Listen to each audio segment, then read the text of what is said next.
Assalomu alaykum aziz teletomoshabinlar, muhtaram hamyurtlar. Andijon telekanalida gaplashamiz ko'rsatuvining navbatdagi soni efirda. Ko'rsatuvimizning har bir sonida bugungi kunning dolzarb mavzularini tahlil qilmoqdamiz, u haqda suhbatlashmoqdamiz. Bugungi ko'rsatuvimizning asosiy mavzusi esa yashil energiya, ya'ni quyosh panellari. Assalomu alaykum muhtaram teletomoshabinlar, qadrli yurtdoshlar. Sardor, darhaqiqat bugungi kunda aynan muqobil energiyadan foydalanish masalasi davlat siyosati darajasiga ko'tarildi va bu borada davlatimiz rahbarining qarorlari, farmonlari qabul qilindi va bu amaliyotda o'z ifodasini topmoqda. Umuman olganda bugungi kunda e'tibor bergan bo'lsangiz, hududlarda, mahallaga, umuman ishlab chiqarish korxonalarida bir ko'zingiz agar tomlarga tushsa, albatta quyosh panellarini o'rnatib bundan samarali foydalanayotganligi, ishlab chiqarishda, xonadonlarda ozmuncha shu iqtisod qilishga, mablag'ni tejashga va buni davlatga sotib mablag' daromad olishga ham erishayotgan fuqarolarimiz ham yo'q emas, to'g'rimi? Albatta bugun shu ko'cha-ko'yda ko'rsak, oddiy qishloqlarda, mahallalarda ko'ramizmi yoki biror bir katta tashkilotlarda ko'ramizmi? Tom qismlarida mana shunday quyosh panellari o'rnatilganligiga ko'p guvoh bo'lamiz. Lekin ushbu quyosh panellarining afzalliklari, uning foydalari haqida aholiga yetkazib berishda mana shu ko'rsatuvimizning ham o'rni baribir muhim deb o'ylayman, to'g'rimi? To'g'ri aytasiz. Shu maqsadda bugun aynan shu sohani mas'ullarini taklif etganmiz va ochiqni aytish kerak, bugun ham quyosh panellarini o'rnatgan xonadonlarda biz tasvirga olish ishlarini amalga oshirdik va Qo'rg'ontepa tumanida bir nechta xonadonlarda bo'ldik, Sardor. To'g'risi, avvalgi ishonmagan xonadon egalari quyosh panellarini targ'ib qilishgan, bu borada mahalla va elektr ta'minoti korxonasi mas'ullari aynan quyosh panellaridan foydalanish bu tejamkorlik ekanligini aytgan bo'lsa-da, bular ishonmasdan dastlab 3 kilovatligini, keyin 5 kilovatlik, 10 kilovatlik, hatto bugun 50 kilovatga ega bo'lgan quyosh panellarini o'rnatib xonadoniga. U shunday narsani aytayapti-da, agar deyapti, tahlili ham turibdi-da u qo'lida. Agar deyapti, bir damasni deyapti, xarid qilib deyapti, siz deyapti ijaraga beradigan bo'lsangiz deyapti, sizga deyapti, bu $200 atrofida deyapti, ijara haqqi olib kiradi deyapti. Siz bunga deyapti, yoqilg'isiga deydi, sarf xarajatiga deydi, buni deydi, eskirishiga deydi, bundan tashqari litsenziyasiga deydi, siz deydi, mas'ul bo'lasiz deydi. Solig'ini ham to'laysiz deydi. Lekin quyosh panelini deyapti, aynan shu miqdordagi quyosh panelini deyapti, tomingizga o'rnatasiz. Bitta damasni puliga keladi. Damas puliga keladi. 50 kilovatini tomingizga o'rnatasiz. O'z-o'zidan deyapti, qish mavsumida 3 million, 3,5 million so'mgacha deyapti, quyoshdan tekin daromad olasiz deyapti. Hozirgi vaqtda deyapti, aynan shu xonadon egasi adashmasam, o'tgan oyda 4,5 million, bu oyda 6 million, kelayotgan oydan 8,5 million so'm daromad olish, sof daromad olish imkoniyati ega ekanligini bizga aytib o'tdi. Demoqchimanki, tadbirkorlik qilmoqchi bo'lsangiz ham davlatda yaratib bergan imkoniyatlardan bugun foydalanish mumkin ekan. Albatta, bugun yaratilayotgan imkoniyatlardan unumli foydalangan tadbirkorlar, ishbilarmonlar mana shunday bir uyining tom qismiga quyosh panellarini o'rnatgan holda nafaqat o'zining iqtisodiyotini yaxshilayapti, balki shu bilan birgalikda atrofdagi insonlarni ham elektr energiyasi bilan ta'minlashga o'z hissasini qo'shmoqda. Keling, G'ayrat aka, aynan quyosh panellarining haqiqiy afzalliklari, uning asosiy jihatlari, daromadlari haqida mutaxassislarga yuzlanamiz va bugungi ko'rsatuvimizda ulardan bu boradagi kerakli tavsiyalarni va maslahatlarni ham olamiz. Nodirbek aka, umuman bugungi kunda Andijon viloyatida ulgurji tadbirkorlik subyektlarimiz va jismoniy shaxslarimiz tomonidan qancha quyosh panellari, necha megavatga ega bo'lgan quyosh panellari o'rnatildi va bularni o'rnatishdagi afzalliklar qanday bo'ldi, kimlar tomonidan o'rnatib berdi va oldi-sotdi masalalari qanday bo'ladi bu masalada, shu haqida ham ma'lumot berib o'ting. Assalomu alaykum. Darhaqiqat to'g'ri mavzuni ko'tardinglar. Shu Andijon viloyatida hozir muhtaram prezidentimiz bir qator qarorlariga asosan 13.500 ta obyektlarga 100 megavatdan oshiqroq quyosh panellari o'rnatildi. Shu jumladan 9.700 ta xonadonlarga o'rnatilgan. Shundan tashqari 850 ta yuridik tashkilotlarga quyosh panellari o'rnatildi. Shundan hozirgi kunda biz shartnomalarni qilib olib boryapmiz. Shundan 2700 ta tashkilotlar bilan hamda aholi bilan shartnoma tuzganmiz. Shu tuzgan shartnomalarimizga asosan ular foydalangan elektr energiya o'zidan ortgan elektr energiyasini hisob kitobini yuritgan holda bularga elektr energiyasiga pul to'lab kelyapmiz. Shu kungacha aholiga 287 ta aholiga 600 millionga yaqin pul berdik. Bundan tashqari 218 ta yuridik tashkilotlariga 1 milliard 438 ming million so'm pul mablag' yetkazib berdik.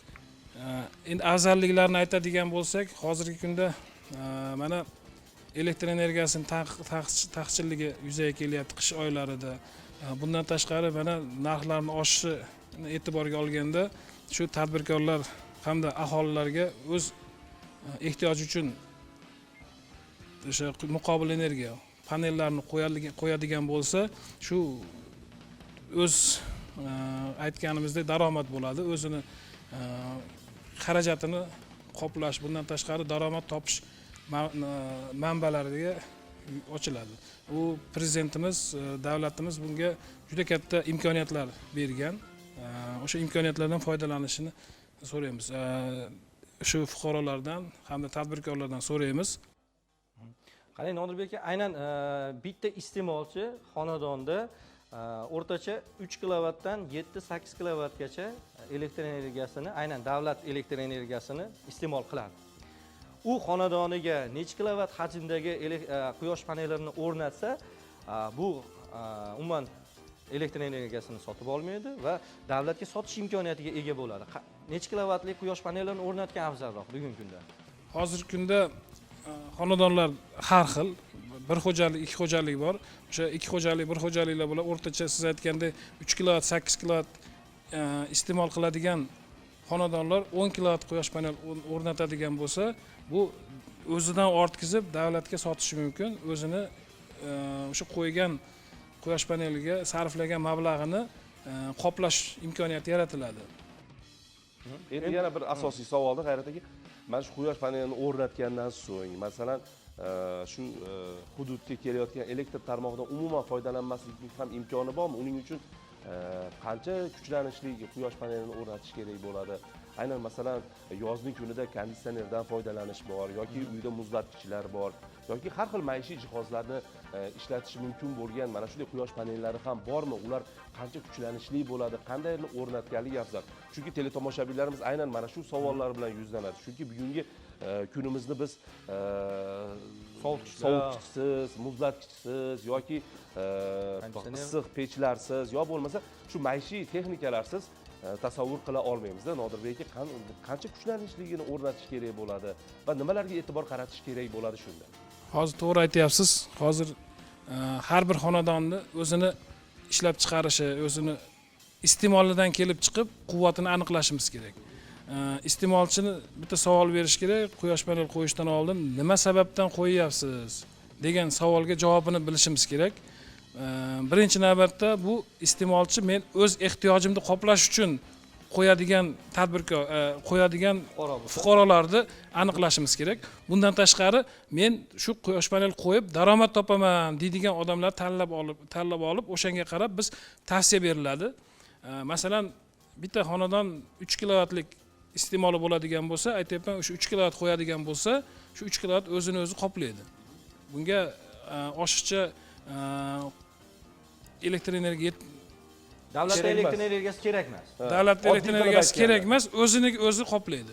Endi o'sha 3 kilovat iste'mol qiladigan xonadon 10 kilovat yoki mana hozir G'ayratbek aytib o'tgandek, mana 50 kilovat qo'ydi. Mana bugun borib Qo'rg'ontepada ko'rib keldik. O'sha 50 kilovat qo'yadigan bo'lsa, mana shu 3 kilovat, 4 kilovatini o'zi ishlatadi. Qolgan 40 kilovat, 45 kilovatini bu davlatga sotadi. Siz aytib o'tganimizdek, qo'ni-qo'shnilarga tarmoqdan o'zimizni energetika tarmog'iga beradi. Shu tarmoqqa bergandan keyin yon qo'shnilardagi bemalol o'sha quyosh panelini ishlatish mumkin.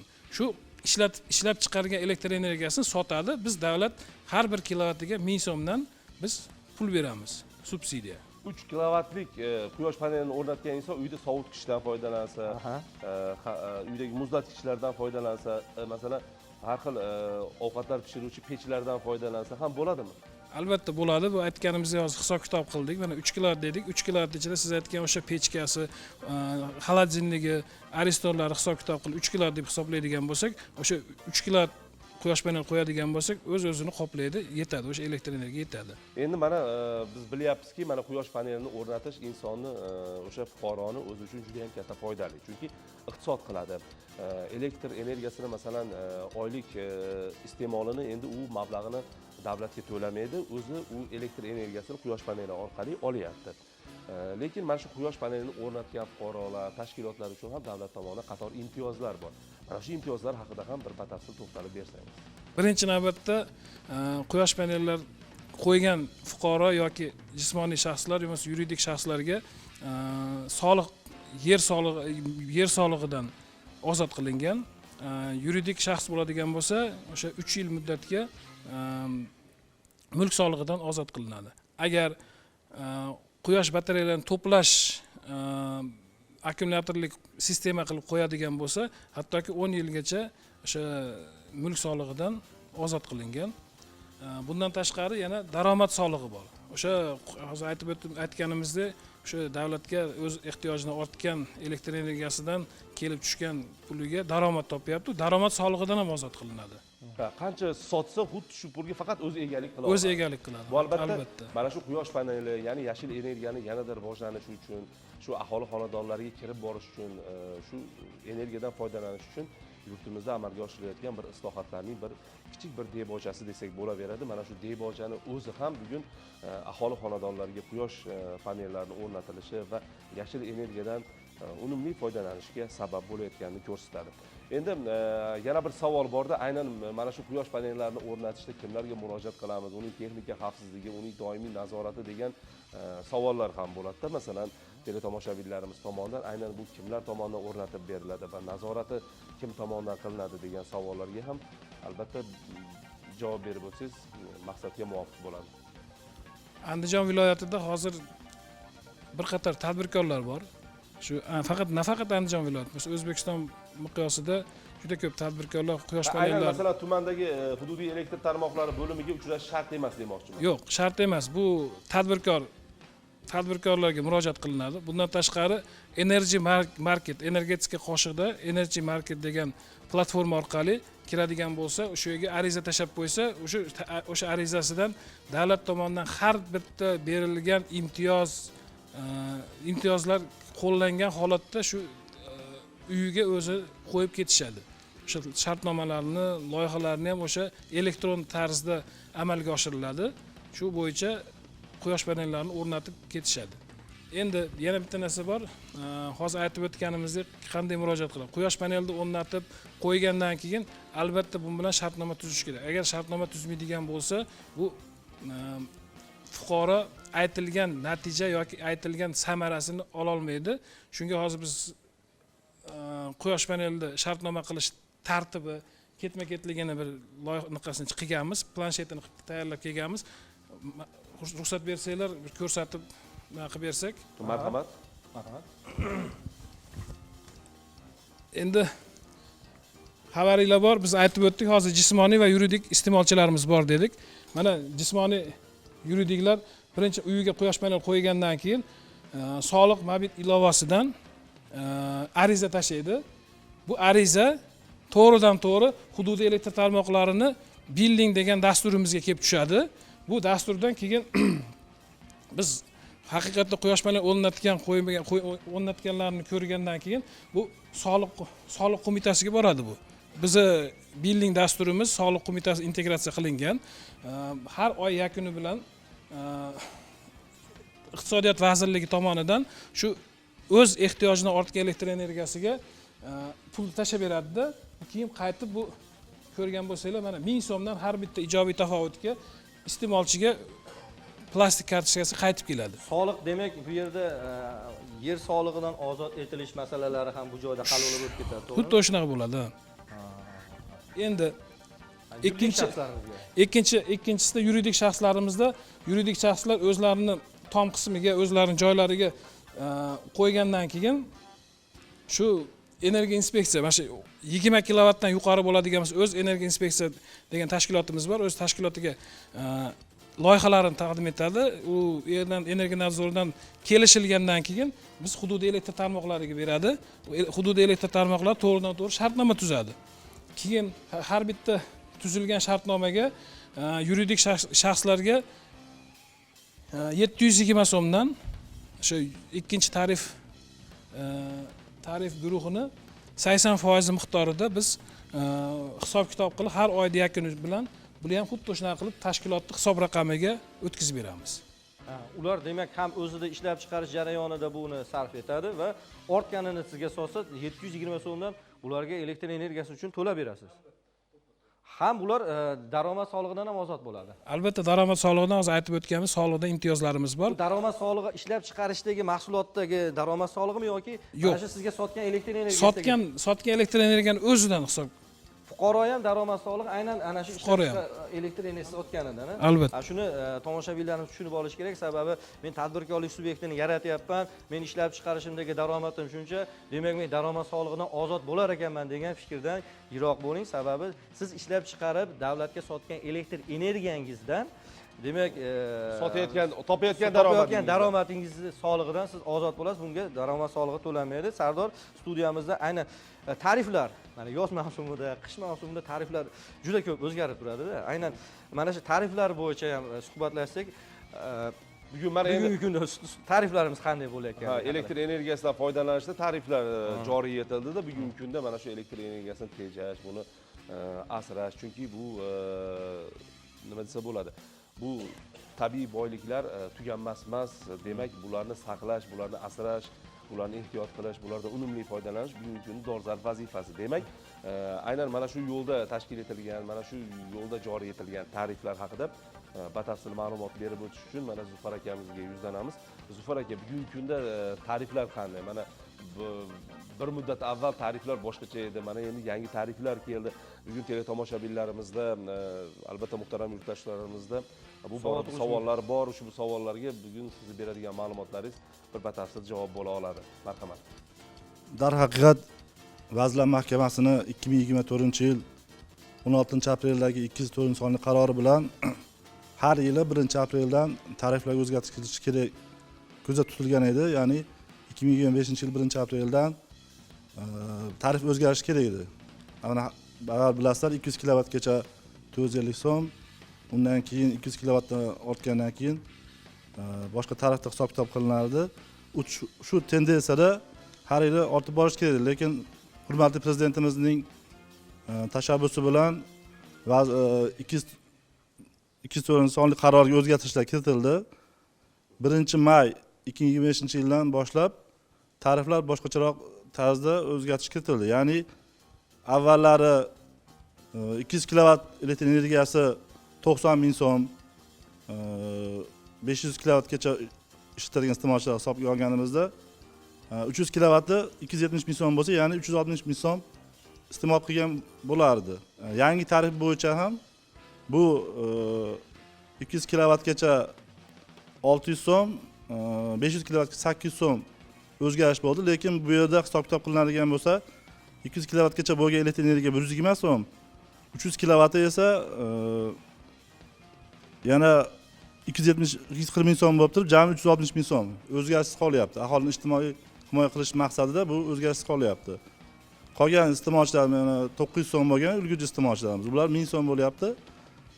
Bu yerda ham aholini ijtimoiy himoya qilish maqsadida endi bundan buyon har yili 1-maydan keyin inflyatsiyani hisobga olgan holda faqat 10% gacha bo'lgan miqdorda ortib o'zgarishini ko'zda tutilgan va shu tartibda har yili o'zgarib borishi belgilangan. Demak, Sardor, haqiqatda ijtimoiy tarmoqlarda bu shov-shuvga aylandi. Aynan yoz mavsumi kelgan paytda konditsioner ishlatamiz, uyni sovutamiz, issiqda qolib ketar ekanmiz degan bir ana o'rtadagi tafovut uncha katta emas, sababi o'zgarish bo'lmadi. 500 kilo o'rtacha 500 kilo ishlatiladigan bo'lsa, bunda bu iste'molchilarimizda o'zgarish yo'q hozir. Mana aytganda 360 ming so'm hisob-kitob qildik. Mana bu tarifimizda ham 360 ming so'm. 200 kilovatgacha demak 600 so'mdan to'laydi va 900 300 kilovatgacha bo'lgan paytda uncha tafovut bo'lgani yo'q. Tafovut bo'lgani yo'q. Faqat endi ko'proq ishlatgan iste'molchilarda yana ozgina qo'shiladi. Lekin o'rtacha 500 kilovat ishlatadigan odamlarda bunga o'zgarish bo'lmaydi. tarif. 1000 kilovatdan oshib ketadigan bo'lsa, demak bu tariflar. Endi elektr energiyasini ishlab chiqarish jarayoni ham oson bo'lmasa kerak, to'g'rimi? Endi mana quyosh panellarini o'rnatib biz elektrga qo'shimcha kuch beryapmiz aholiga. Endi aynan viloyatimizga ehtiyoji qancha? Viloyat iste'molchilarimizga ehtiyoji qancha va biz qancha yetkazib bera olyapmiz bugun? 2025-yilda bizni viloyatimizda 5.957 million kilovat soat elektr energiya talab bor. Ya'ni bu 5 milliard 957 million kilovat bo'ladi. Shundan Vazirlar Mahkamasining 2025-yil 8-apreldagi qaroriga asosan viloyatimizda 5% miqdorda elektr energiyani iqtisod qilish bo'yicha reja ishlab chiqarilgan. Ya'ni bu 163 million kilovat soat tashkil etadi. Bu nimalar hisobiga? Ana shu aholi va ijtimoiy soha obyektlariga quyosh panellari o'rnatish hisobiga, undan tashqari yuridik iste'molchilarni reaktiv quvvatlarni kompensatsiya qiluvchi qurilmalar o'rnatish hisobiga, elektr qurilmalarini modernizatsiya qilish bo'yicha ta'minlash hisobiga, ko'cha chiroqlarini to'liq akkumulyator quyosh panellariga almashtirish hisobiga, elektr qurilmalarini mukammal ta'minlash va qurilish hisobiga shu iqtisod qilish reja belgilangan. Va shuni hisobidan biz 2025-yilda shu mana shu bo'lgan talabimizni, ya'ni 5 milliard 957 million kilovat elektr energiya talabini biz 5 million dan kamaytirib iste'mol qilish rejasini belgilab olganmiz. Shu bo'yicha chora-tadbirlar ishlab chiqarilgan. Bugun mana elektr energiyasidan foydalanishda va uni asrab-avaylashda qator tariflar, yangiliklar kiritilyapti va shu bilan birgalikda bugungi kunda aholini doimiy ravishda yetarli elektr energiyasi bilan ta'minlash maqsadida ham qator ishlar amalga oshirilyapti. Mana shu ishlar bugun o'sha qishloqlarda, mahallalarda, siz yashayotgan hududlardagi mana shu eski elektr simyog'ochlarini, elektr tayanchlarini yangilarga o'zgartirilishi, shu bilan birgalikda yangi transformatorlar o'rnatilayotganini ham aytishimiz kerak bo'ladi. Bugungi kunda mana shu jarayonlar qanday kechmoqda? Andijon viloyatida shu aholini doimiy ravishda sifatli elektr energiyasi bilan ta'minlash borasida qanday ishlar amalga oshirilmoqda yoki qanday rejalar bor bugungi kunda? Marhamat, mikrofonni. Alijon aka, marhamat. Har doim iste'molchilarga elektr energiyasini sifatli va barqaror yetkazib berishimiz kerak. Buning uchun bizda har doim ekspluatatsiya ishlari olib boradi. Mavjud tarmoqlarni yana yangilashga, ta'mirlashga ahamiyat qaratiladi. Har yili 2000 kilometrga yaqin tarmoqlarimiz mukammal ta'mirlash ishlari olib boriladi. 800 dan ortiq transformatorlarimiz ta'mirlanadi. Bundan tashqari rekonstruksiya ishlari ham olib boriladi. Shu eskirgan transformatorlarni, eskirgan tarmoqlarni yangilashimiz kerak, modernizatsiya qilishimiz kerak. O'tgan 2024-yil davomida 62 milliard so'm mablag'iga 316 kilometr tarmoq va 105 ta transformator punktlari yangi qurilgan. Bu yil ham shu davlat rahbarimizni qaroriga asosan, 330-sonli qaroriga asosan, bu yilda o'zida ham 363 kilometr tarmoq, 105 ta transformator punktini rekonstruksiya va modernizatsiya qilish rejalashtirildi. Hozirgi kunda bu ishlar mahallalarda olib borilyapti. Bu yil ham 2025-yil davomida ham 2346 kilometr elektr uzatish tarmoqlari va 835 ta transformator punktlarini mukammal ta'mirlash ishlari olib borilyapti. Hozirgi kunda bizni davriy rejamiz bor. Davriy rejamizga nisbatan 100% hamma qurilmalarimiz ta'mirlash ishlari olib borilyapti. Ayniqsa hozirgi kunlarda shu liniyalarimizni, elektr uzatish tarmoqlarimizni tagidagi daraxt shoxlarini kesish, eskirgan shu transformator punktlarini, eskirgan jihozlarni yangisiga almashtirib mukammal ta'mirlashlar olib borilyapti. Shu vaqtgacha qancha yo'qotishlar bo'layotgandi va yo'qotishlarni oldini olish uchun qanday masalan tarmoqlar tortilyapti, kabellar tortilyapti. Mana sip kabel deb yangi mana shu narsa tushuncha shu atama kirib keldi. Mana qishloqlarda mana shunday bir elektr energiyasi ta'minotini yaxshilash borasida amalga oshirilayotgan ishlar bilan bevosita tanishgan paytimizda hududlarda mana shunday yangi sip kabellar tortilayotgani, shu bilan birgalikda mana shu sip kabellarni afzalliklari haqida ko'p eshitganmiz-da. Keling, shu sip kabellarni o'rnatishdan asosiy maqsad nima va bugun mana shuni o'rnatish orqali bugun elektr energiyasini qanchalik tejamoqdamiz? Shu foydalari haqida ham batafsil to'xtalib o'tamiz. Sip kabel o'zi samoizolyatsionni provod degani, o'zini izolyatsiyasi bor, tashqi himoyasi bor degan, himoya qobig'iga ega bo'lgan bu tarmoq. O'sha o'zimizning tarmoqdan faqat himoyalangan. Qanday himoyalangan? Nimalardan himoyalangan? Oldin agar bilsak, shu daraxt shoxlari tegib turgan holatda bizda elektr tokimiz yerga o'tkazib berish mumkin. Ayniqsa yomg'ir yog'adigan payt aytganda ham xavfsizlik, ham shu elektr shoxlarini tegish natijasida elektr energiyasi isrof, yo'qotishlar kuzatilardi. Xuddi shunaqa narsa hozir bugungi kunda 2000 kilometrdan ortiq sip kabel tarmoqlari qurilgan viloyatimizda. Bundan buyog'i ham faqat mahallalardagi 0.4 kilovoltli elektr uzatish tarmoqlarimizni sip tarmoqlari qilib qurib borilyapti. Shu xavfsizligi ham elektr energiyasini yo'qotishlarni oldini olib borilyapti. Sardor, men bir narsa har doim o'ylantiradi. Mana shu aholi xonadoniga kirib borayotgan elektr energiyasi aynan tarmoq xonadonga kirgunga qadar hisoblagichdan o'tadi. Hisoblagichgacha bo'lgan jarayonlarni kim nazorat qiladi? Va misol uchun aynan shu elektr tarmoqlari korxonasi yoki elektr yetkazib berish, uzatish hududidan elektr energiyasi chiqib ketdi. Aynan shu hududda boring bir oylik nimasi 50 megavatni tashkil etadi. Endi bu safargisda 55 megavat bo'lib qoldi. Mana shu men demoqchimanki, mana shu o'rtadagi yo'qotishlar, o'g'irlik to'klar deb qo'yamiz yoki mana shu o'zboshimchalik bilan ulanib olish holatlari, shu narsalarni oldini olish uchun bir aqlli tizimlar yaratilganmi? Bu tizimlarni bugungi kunda afzalligi qanday bo'lyapti? Albatta, hozirgi kunda bizning viloyatimizda ASQE tizimi joriy qilingan, ya'ni 720 mingta iste'molchi mavjud bo'lgan bo'lsa, bizda ASQE tizimi orqali barcha iste'molchilar aqlli hisoblagichlar o'rnatilgan bo'lib, ularni biz shu KAS dasturi orqali bularni iste'molini, ya'ni har bir transformator punktini yuklamasini, agar yuklamasi olib ketgan bo'lsa, u yerda biz borib o'rganishlar qilamiz. Shubhali bo'lgan joylarda o'rganish qilib, bizni viloyatimizda 256 nafar muhandis xodimlar 1183 ta fidellardan chiquvchi nimalarga, iste'molchilarga biriktirib berilganmiz. Har bitta muhandis xodimimizga 3000 nafardan ziyod bo'lgan iste'molchilar to'g'ri keladi. Yana shu hududda o'zini ularga vazifa qilib, debitor qarzdorlikni kamaytirish, shu ASQE tizimimizda hisoblagichlar doimiy aloqada bo'lib turishini ta'minlash, shu yerdagi noqonuniy holatlarni fosh etish, texnologik yo'qotishlarni kamaytirish bo'yicha vazifalar yuklatilgan. Mana shu xodimlarimiz tomonidan doimiy ravishda o'rganishlar olib boriladi. Agar iste'molchilar tomonidan noqonuniy holatlar yo'l qo'yilgan bo'lsa, biz doimiy ravishda bu yerda dalolatnoma tizimida dalolatnomalarni rasmiylashtirib, ularga chora ko'rish bo'yicha ham ishlarni olib boramiz. Aytaylik, bitta mahallada 600 ta xonadon bor, 600 nafar iste'molchi. Demak, siz markazlashgan transformator punktingizda, demak, nazorat qiluvchi alohida bitta tizim. Albatta, har bir transformator punktida balans hisoblagichlar o'rnatilgan bo'lib, shu balans hisoblagichi undan tashqari shu hisoblagichlarni ASQE tizimida aloqaga chiqib turishini ta'minlash maqsadida kondensatorlar o'rnatilgan. Shu orqali bizda hisoblagichlar doimiy aloqada bo'lib turadi.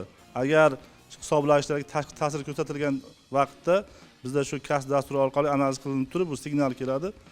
Joyiga borib turib, keyin buni o'rganamiz. O'rganganimizda agar tashqi ta'sir ko'rsatilgan bo'lsa, iste'molchi tomonidan shu dalolatnomalar tegishli tartibda rasmiylashtirib, ularga huquqni muhofaza qilish organlariga yuboramiz, chora ko'rish uchun. Doimiy bartaraf etib boramiz buni. Yana bir dolzarb savol G'ayrat aka, mana ushbu ko'rsatuvimizni tayyorlashda, ushbu ko'rsatuvimizning yangi sonlarini efirga uzatishda mana shu teletomoshabinlarimizni, hamyurtlarimizni baribir fikri ham bor. Mana shu fikrlarini o'rganganimizda shu elektr energiyasiga ulanishda, ya'ni elektr hisoblagichlarni o'rnatish tartibi qanday, shu haqida ham bir ko'rsatuv qilsangiz, mas'ullarni chaqirsangiz degan bir ko'p tavsiyalar bo'lgan. Albatta shu teletomoshabinlar sizlardan kelib tushgan mana shu talab va murojaatlarni inobatga olgan holda mana shu ko'rsatuvni tayyorladik va bugun mana shu savolga ham javob olishimiz mumkin bo'ladi. Elektr hisoblagichlarni o'rnatish tartibi o'zi qanday bo'ladi? Mana tarmoqlarda siz elektr energiyasi hisoblagichlarni o'rnatishingizni bepul o'rnatishni bilib oling degan shu mazmundagi har xil shu ma'lumotlarga, videolarga ko'zimiz tushadi-da. Aslida qanday elektr shu energiyasini hisoblagichlarni o'rnatish tartibi qanday va bu bepulmi yoki pullikmi, shu haqida ham bir ma'lumot berib o'tsangiz. Iste'molchilar tomonidan agar shu elektr tarmoqlar ulanishi bo'yicha murojaatlar kelib tushsa, yana bu murojaatlarimiz Davlat xizmatlari agentligi orqali yoki bevosita shu elektr ta'minot korxonasiga borib ariza berish orqali ariza bergandan keyin shartnoma tuzilib iste'molchilarga shu ASKOY tizimiga mos bo'lgan, ya'ni maishiy iste'molchilarga bu elektr ta'minot korxonasi tomonidan bepul o'rnatib beriladi. Yuridik iste'molchilarga 319 sonli qarorga asosan 1-iyundan boshlab turib ular hisoblagichlar o'rnatish va ularni ASKOY tizimiga ulanishlari uchun o'z mablag'idan deb belgilab qo'yilgan maishiy iste'molchilarga shu ta'minot korxonalari tomonidan bepul o'rnatib beriladi. Shu ariza bergandan keyin albatta elektr ta'minot shartnomasi tuziladi. Shartnomaga asosan uni mas'uliyat chegarasida hisoblagichlar o'rnatilib biz tomonidan bepul o'rnatiladi. Xonadonga tarmoq tortilgan. Endi aynan siz aytgan hisoblagich emas, avvalgi eski hisoblagich. Bu qanday holatda murojaat qiladi va bunga qanday tartibda o'rnatib beriladi? Bu ham xuddi shu tartibda o'zi asli Vazirlar Mahkamasining qaroriga asosan bizda viloyatimizda ASKOY tizimiga mos bo'lmagan hisoblagichlar almashtirilgan, lekin ayrim holatlarda shu xonadonning egasi bo'lmaganligi sababli yoki hisoblagichlar mas'uliyat chegarasi chiqarilmagan sababli biz bu xonadonga kirib bora olmaganligimizda yoki ayrim iste'molchi tomonidan to'sqinlik qilgan sababli hozirda ham bir nechta hisoblagichlar, eski hisoblagichlar mavjud iste'molchilarimiz bor. Bularni hozirda biz ham aniqlab doimiy ravishda buni shu ASKOY tizimiga mos hisoblagich almashtirib bormoqdamiz. Agar kimda shu eski hisoblagich tipdagi hisoblagichlar mavjud bo'lsa, shu elektr ta'minoti o'zining hududidagi elektr ta'minot korxonasiga murojaat qilib, ariza bilan murojaat qilsa, biz albatta buni bepul tarzda almashtirib beramiz. Endi aynan shu elektr energiyasidan hisoblagichsiz foydalangan fuqarolarga qanday chora ko'riladi? Uni uzib qo'yadi yoki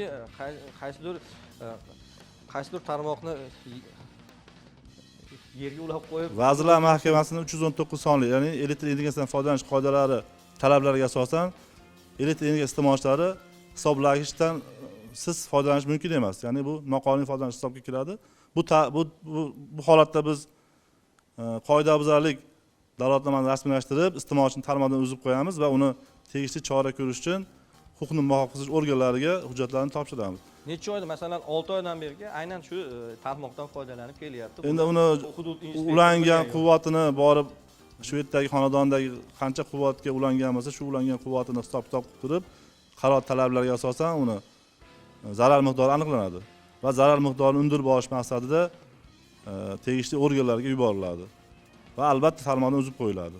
Qachon shu iste'molchi shu zarar miqdorini to'lab shartnoma tuzib, aytilgan hisoblagichlari mavjud bo'lgandan keyin biz uni elektr energiyaga yetkazib berishimiz to'g'ri bo'ladi. Yana bir savol, aynan elektromobil olgan fuqarolar uchun ham imtiyozlar bor edi. Shunaqa bir shov-shuvli xabarlar kelgan.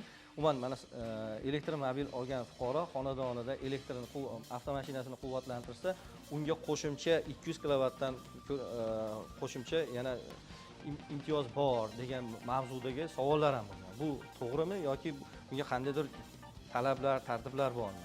Yo'q, elektromobil mavjud iste'molchilar albatta buni xonadonlarida alohida hisoblagich o'rnatib, buni quvvatlashi mumkin bo'ladi. Shu qarorga asosan, ya'ni 319 sonli qarorga asosan har bitta xonadon elektromobillarini quvvatlash uchun alohida hisoblagich o'rnatish kerak bo'ladi. Agar u xonadonning egasi nomida elektr hisoblagich bor. Lekin bu xonadonning egasiga yana bitta qo'shimcha o'rnatib berish imkoniyati bormi? Mana shu elektromobilni quvvatlash uchun alohida o'rnatib beriladi. Murojaat qilgandan keyin. Demak, tomoshabinlar faqat shuning uchun, boshqa ehtiyoj uchun emas. Faqat elektromobilda uchun u narsa. U alohida tarifda hisoblanadi keyin u.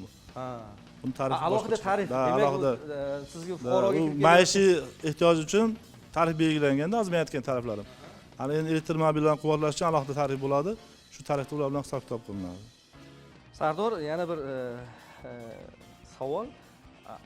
Aholini sifatli elektr energiyasi bilan ta'minlash borasida amalga oshirilayotgan ishlar xususida gapirib o'tdik-da, endi ko'p hududlarda aynan qish mavsumida yoki shu kuz mavsumiga yaqin shu avariya holatlari keladi. Shu avariya brigada guruhlarini shakllantirish, bu joyga o'zi aslida qancha daqiqada yetib borish kerak va bu joydagi elektr energiyasi bilan ta'minotni tiklash uchun qancha vaqt kerak bo'ladi? Endi fuqarolarimiz aynan shu mavsumda haqiqatda bir e'tirozlar bildirishi tabiiy bu. Bugungi kunda viloyatimizda har bitta tuman elektr ta'minot korxonalarida tezkor chiqish avariya brigadalari bor. bularga ishonch telefonlari berilgan. Shu ishonch telefonlariga fuqarolar murojaatiga asosan hamda o'zimizni hozirgi kunda Radiomer degan dasturimiz bor. Shu dastur orqali o'zimiz ham qaysi tarmoq o'tgan fuqarolar aytmasidan burun o'zimiz ham aniqlab olamiz va o'zimiz brigadalarda ishga chiqaramiz. Agar bizdan burun o'zlari murojaat qilsa, shu ishonch telefonlarimizga har bitta tuman elektr ta'minot korxonalarimizda hozirgi kunda 62 ta brigadamiz bor. Shu brigadalarimizni o'zini maxsus hududlarga biriktirilgan, shu biriktirilgan hududlarga yetib boradi. Lekin har bitta avariyani qancha muddatda bartaraf qilish bu bizni shu avariya bo'lgan joy, obyektni topib borishimiz yoki aniqlashimizga qarab aniqlanadi vaqt. Chunki misol uchun shahar hududlarimizda elektr energiyasi yer ostida kabel tarmog'ida o'tgan. Kabel tarmoqlarini nosozligini topgandan keyin 2 soatda o'sha u yerni kavlab olish ham kerak bo'ladi. Yerni kavlab olib, bitkizib, keyin undan keyin sinovdan o'tkazib, keyin tarmoqqa biz kuchlanish beramiz. U sinovdan o'tkazmasdan uni topib, har bitta shu nosozlikni sinovdan o'tkazganimizdan keyin yana bir nosozlik kuzatilib, sinovdan o'tkazganimizdan keyin nosozlik aniqlansa, uni ham bartaraf qilib bo'lgandan keyin uzluksiz yana elektr energiyasini yetkazib beramiz. Elektr energiyasi yetkazib beradigan hududingizda aynan shu ekspluatatsiya davri qancha bo'ladi? Misol uchun mana shu hududdagi tarmoqni 5 yildan keyin biz yangilashimiz kerak degan bir reja grafik ishlab chiqilgan bo'ladimi yoki aynan shu favqulodda holatdan keyin bu joydagi to'liq yangilanish kerak bo'ladimi? Agar modernizatsiya, rekonstruksiya qilinishi kerak bo'lgan obyektlar bo'lsa, o'zi shu 40 yildan oshgan, yaroqsiz holatga kelgan bo'lsa, undan keyin o'zini elektr energiyasini uzatib berishda yo'qotishlari ko'paygan tarmoqlarimizni o'zimiz aniqlaymiz. Shu joylarda biz dasturga kiritamiz. Dasturga kiritib, birinchi navbatda o'zimiz mutaxassisimiz bo'lganimiz uchun o'zimiz uni dastur asosida modernizatsiya qilib boramiz. Maqsad shu, sababi aholiga elektr energiyasi bergandan keyin biz sifatli elektr energiyasi yetkazib berganingizdan keyin aholining pulini olasiz. Ana shu orqali elektr energiyasi ishlab chiqarasiz. Shu bilan demak farovonlikka erishiladi, to'g'rimi? Albatta, mana bir necha yillar avval elektr energiyasi nafaqat shu qishda kerakli paytda o'chib qolishi, balki yoz faslida ham o'chib qolishlari kuzatilayotgandi. Sir emas, kuniga faqatgina soatlab bir tartib asosida elektr energiyasi aholiga yetkazib beriladi. Bugun mana shu